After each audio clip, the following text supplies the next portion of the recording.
Me flamur kombëtar e Plis u nis për të festuar pavarësinë e Shqipërisë në Gjilan. Por pikërisht këto simbole besohet se ishin arsyeja pse vetura me të cilën po udhtonte Nehat Sollova nga Obiliqi u sulmua në Graçanicë të premten në Buzëmbrëmje. Kena desh me shku për Gjilan për fest, me festu. Atë kena pas delegacione për me shku për Gjilan. I na kanë të lëvizje me vetur, s'kena ditë gjave që ka pas një kërsim bajge e madhe, edhe kur u nalëm veturën e këshirëm ishi kanë gjami thim. Edhe po dihet që original po dihet që është diçka i shpume sen e tron. Sollova këmbgulse di sakt pse u sulmua.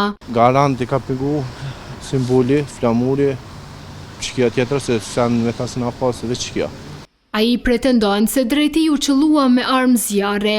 Nga policia, thanë se nga hetimet e para që u bën, nuk rezulton që makina të jetë sulmuar me plumba, pasi nuk ka shenja të predhave.